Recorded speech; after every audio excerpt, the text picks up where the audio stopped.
channel Learning with Shalom. Di video kali ini, kita akan membahas materi matematika kelas 11, yaitu turunan. Tapi sebelum itu, jangan lupa untuk subscribe channel ini dan bunyikan lonceng notifikasinya biar nggak ketinggalan video baru yang bakal diupload berikutnya. Dan jangan lupa untuk like, comment, dan share. Oke, kalau sudah, let's go. Oke, jadi sekarang kita akan membahas materi matematika kelas 11 tentang turunan. Jadi, cara pertama untuk menyelesaikan turunan adalah dengan limit fungsi aljabar. Jadi, turunan itu misalnya diketahui suatu fungsi fx, maka turunannya biasa dituliskan dengan f aksen x. Itu sama dengan limit h mendekati 0, fx tambah h dikurang dengan fx per h. Lalu selain menggunakan limit, metode yang paling umum digunakan adalah dengan dalil turunan. Di sini, dalil pertama, jika diketahui fx itu sama dengan k itu nilai konstanta, maka turunannya itu sama dengan 0. Kalau fx sama dengan x pangkat n, maka f aksen x itu sama dengan nx di pangkat n kurang 1. Jadi pangkatnya turun ke bawah, dan pangkat yang sisanya dikurangi 1. Lalu, bagaimana kalau fx sama dengan suatu konstanta dikali dengan fungsi lain, atau dalam hal ini adalah gx, maka turunannya adalah k dikali turunan gx. Selanjutnya, jika fx sama dengan kx pangkat n, maka turunan dari fx adalah k atau konstanta itu dikali dengan n dikali x pangkat n min 1. Ini mirip dengan dalil yang kedua ya, cuma bedanya dia dikalikan lagi dengan k karena fungsi originalnya juga dikali dengan k. Lalu dalil berikutnya, jika fx sama dengan gx ditambah hx, maka turunan fx adalah g aksen x ditambah h aksen x. Jadi turunannya, jadi kalau satu fungsi itu sama dengan dua fungsi yang berbeda yang dijumlahkan, maka turunannya adalah dua fungsinya itu masing-masing kita turunkan dulu lalu kita jumlahkan. Lalu bagaimana kalau fx itu sama dengan gx dikali hx? Maka turunannya adalah g aksen x dikali hx ditambah gx dikali h aksen x. Jadi biasa sih cara mudah untuk hafalnya itu turunan fungsi depan dikali fungsi belakang ditambah fungsi depan dikali turunan fungsi belakang. Jadi turunan depan dikali belakang ditambah depan kali turunan belakang. Bagaimana kalau dia dibagi? Fx sama dengan gx per hx. Maka mirip dengan yang tadi, cuma bedanya di tanda saja. Kalau dia dikali, maka dia dijumlahkan. Kalau dia dibagi, maka dia dikurang. Tapi dia dibagi lagi ya, dibagi dengan hx kuadrat. Dan yang terakhir adalah bagaimana kalau dia fx sama dengan suatu fungsi yang dipangkatkan. Maka cara menurunkan ini mirip dengan dalil yang kedua tadi. F aksen x sama dengan n gx pangkat n min 1. Jadi kita turunkan dulu luarnya. Secara luarnya kita anggap gx itu sebagai x. Jadi n x pangkat n min 1 kan. Jadi n gx pangkat n min 1. Tapi dikali lagi dengan turunan dalamnya yaitu g aksen x. Nah, sebetulnya cara yang tadi itu bisa dikerjakan dengan cara lain juga yang disebut dengan chain rule. Chain rule atau aturan rantai. Jadi dalam hal ini turunan fungsi fx atau f aksen x itu bisa juga ditulis dengan y aksen. Karena fx kan biasa disebut juga dengan y. Itu sama dengan dy per dx. dy per dx ini penulisan notasi Leibniz untuk turunan. Jadi dalam hal ini arti dari dy per dx itu fungsi y atau dy itu diturunkan terhadap x. Jadi semua yang mengandung x dalam fungsi y itu diturunkan, yang tidak dianggap sebagai konstanta. Jadi misalnya, kalau y sama dengan 2x tambah 5, maka yang diturunkan hanya 2x-nya, 5-nya tidak. Tapi bagaimana kalau y sama dengan 2x ditambah z? Maka z-nya tetap dianggap konstanta, alias tidak diturunkan, hanya 2x-nya saja. Itu sama dengan du per dx dikali dy per du. Apa itu du? Du adalah fungsi lain yang kita dapatkan dari hasil memecah fungsi y tersebut. Akan lebih jelas nanti waktu kita kerjakan contoh soalnya. Lalu bagaimana turunan dalam menggambar grafik? Jadi turunan ini paling banyak dipakai dalam menggambar grafik ketika kita akan mencari titik maksimum atau minimum suatu fungsi, atau yang biasa kita sebut dengan titik stasioner. Cara mendapatkannya yaitu turunan sama dengan 0. Nah, nanti nilai turunannya ini juga, atau fungsi turunannya lebih tepatnya, bukan dy. Kalau dy per dx sama dengan 0 itu adalah titik stasioner. Tapi selain itu yang tidak dituliskan di sini tapi akan sangat bermanfaat juga, yaitu dy per dx itu sebenarnya juga akan dipakai ketika kita mau mencari tahu persamaan garis singgung dari suatu fungsi yang mengenai titik tertentu. Oke, sekarang kita akan mencoba mengerjakan contoh soal. Oke, kita akan coba kerjakan ini soal yang pertama. Tentukanlah turunan dari fungsi berikut dengan metode limit. Nah, kalau dia minta dengan metode limit seperti ini, berarti kita harus gunakan cara yang pertama tadi, yaitu lim h mendekati 0 dari fx tambah h. Kita langsung masukkan saja di sini. Berarti kalau dia mintanya fx tambah h, kita masukkan x tambah h di dalam kurung ini, yang berarti semua yang mengandung nilai x, karena di sini kan fx, berarti semua yang mengandung nilai x, karena kita akan ganti x nya di sini jadi x tambah h, kita harus ganti juga di sini menjadi x tambah h. Kita berikan dalam kurung supaya lebih jelas. Jadi 2 dikali x kita ganti dengan x tambah h. Karena di sini agak susah untuk tulis pangkat, kita tulis saja seperti ini, maksudnya pangkat 2 ya. Ditambah x diganti jadi x tambah h. Dikurangi dengan fx. Berarti kita tinggal salin saja soal yang di atas.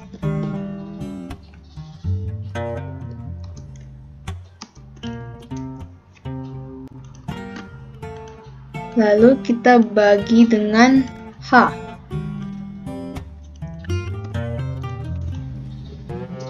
Nah, seperti yang sudah diupload sebelumnya untuk cara penyelesaian limit. Jadi teman-teman yang ingin belajar lebih lanjut tentang limit bisa ke video sebelumnya. Di sini kita langsung mengasumsikan kita sudah pernah belajar limit. Jadi kita akan kerjakan seperti biasa.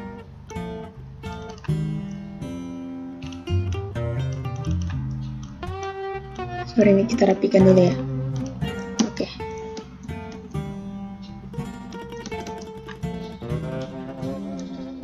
Ini agak berantakan, nanti kita rapikan lagi ya untuk masalah tata letak. Jadi berarti kita kali masuk 2 dikali x kuadrat, ini kita tulis x kuadrat ditambah 2xh ditambah h kuadrat ditambah x ditambah h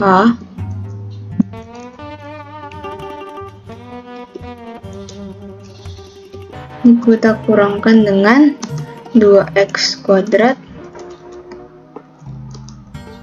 dikurang x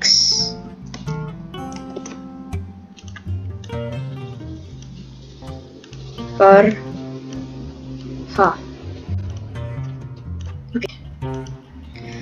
Oke, ini kita coba kalikan masuk lim h mendekati 0 dari kita kalikan masuk 2x kuadrat. Ini kita tulis tanda pangkatnya biar mudah dibedakan koefisien sama pangkat, ditambah 4xh ditambah 2h kuadrat ditambah x ditambah h dikurang 2x kuadrat dikurang x, ini dibagi h. Nah, di sini kita lihat apakah ada yang bisa dicoret, maksudnya saling menghabiskan. Ternyata 2x kuadrat ini saling mengurangkan, dan ini X juga saling mengurangkan. Sehingga tersisa 4. Nah, kita harus tulis dulu H mendekati 0-nya ya.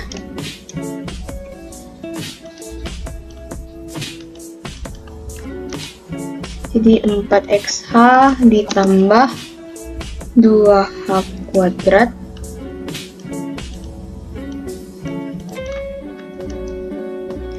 ditambah h.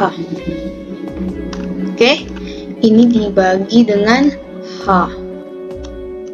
Nah, kita bisa faktorkan dia keluar sehingga menjadi lim h mendekati 0, h-nya keluar jadi sisa ax tambah 2h ditambah 1. Ini dibagi dengan h, sehingga h-nya kita bisa coret. Nah, kita substitusi nilai h sama dengan 0-nya ke dalam sini, sehingga 4x ditambah 1. Oke, itu dia hasil dari turunan fungsi ini menggunakan metode limit, yaitu 4x ditambah 1. Oke, kita akan coba ke soal yang kedua. Oke, kita akan coba kerjakan soal yang kedua. Di sini diminta untuk mencari turunan fungsi dengan metode chain rule. Oke, kita akan coba kerjakan soal ini. Jadi tadi dikatakan metode chain rule itu adalah dy per dx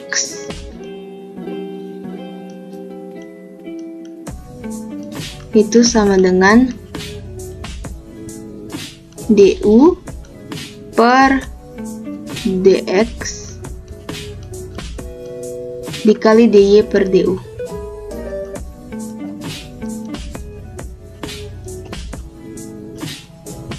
Ini kali ya, maksudnya titik. Oke, jadi kita pertama-tama harus menentukan fungsi y dan fungsi u, bukan fungsi x ya. Ini maksudnya terhadap x dan ini terhadap u. Jadi kita untuk mendapatkan hasil ini, kita harus menurunkan fungsi u terhadap x dan menurunkan fungsi y terhadap u. Bagaimana caranya? Jadi kita ubah fungsi ini menjadi u. 2x pangkat 4 dikurang 2 sama dengan u. Sehingga kita bisa tuliskan kalau y itu sama dengan u pangkat 6. Oke. Nah, kita bisa memenuhi yang sebelah kanan ini terlebih dahulu. Kita turunkan fungsi y terhadap u. Jadi kita turunkan seperti biasa, y aksen atau dy per du itu sama dengan 6 u pangkat 5. Pakai dalil ya, seperti biasa. Oke, kita simpan ini. Lalu selanjutnya du per dx, berarti fungsi u yang kita turunkan terhadap x. Bagaimana caranya? Kita turunkan seperti biasa saja. Jadi u aksen atau du per dx, ini itu u aksen biar simple. Jadi kita turunkan seperti biasa yang ada x-nya saja, 2-nya kita abaikan. Jadi 2 dikali, ini akan pindah ke depan, sehingga 2 dikali 4, 8 x dipangkat 4 kurang 1, 3. Oke. Ini hasil yang untuk yang ini. Sehingga dy per dx kita bisa peroleh dengan, kita kalikan hasilnya, yaitu sama dengan 8x pangkat 3 dikalikan 6U pangkat 5. Nah, kita ganti nilai U yang ada di sini dengan yang kita sudah ubah tadi pertama, yaitu 2X pangkat 4 dikurang 2. Sehingga kita bisa tuliskan ini sama dengan 8X pangkat 3 dikali 6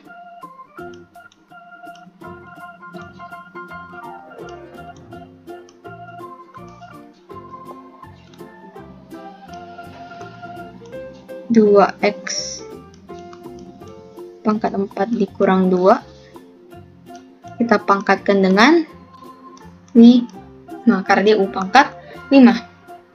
Kita pindahkan ke sini ya biar lebih gampang dilihat. Ini kita kalikan saja seperti biasa, berarti 6 dikali 8 sama dengan 48 X pangkat 3 dikalikan dengan 2X pangkat 4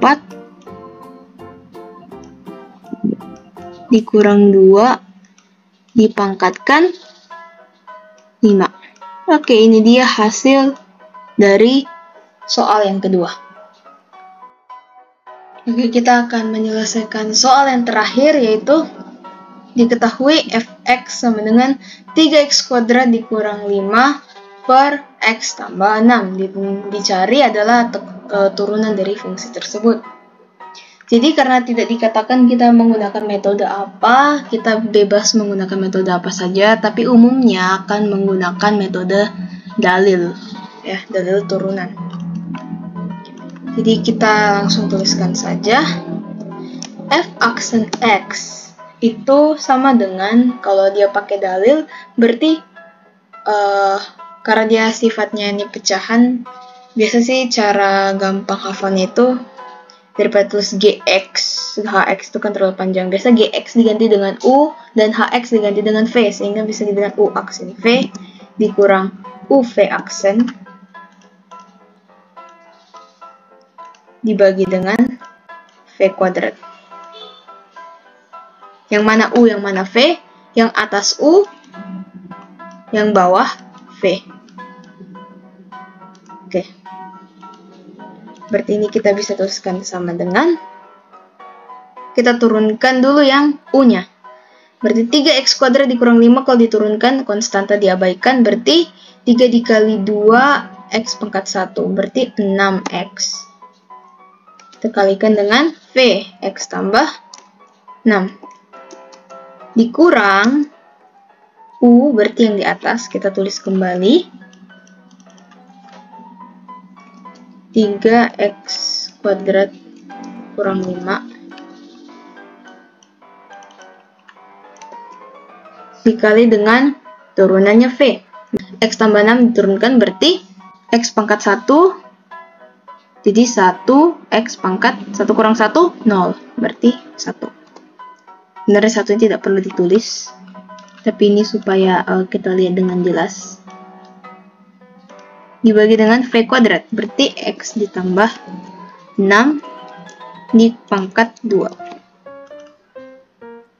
Oke, ini kita tulis, kita kali masuk seperti biasa. 6x dikali x tambah 6 berarti 6x kuadrat ditambah 36x dikurang 3x kuadrat ditambah 5. Oke, dibagi dengan x tambah 6 dipangkat 2, yaitu x kuadrat ditambah 12x ditambah 36.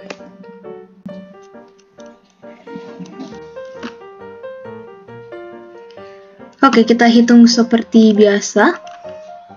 Berarti ini sama dengan 6x kuadrat, kita cari yang sama, berarti bisa dikurang, jadinya sisa 3x kuadrat ditambah 36x ditambah 5 dibagi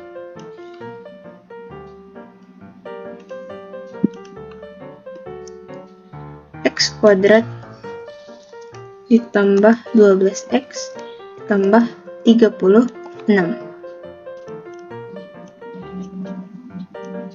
Oke, ini adalah hasil dari soal yang ketiga. Memang jadinya agak rumit dan kompleks. Tapi sebenarnya ya memang seperti ini jawabannya karena tidak bisa disederhanakan lagi. Oke, sekian dulu untuk video kali ini. Semoga bermanfaat and see you in the next video. Bye, thank you for watching.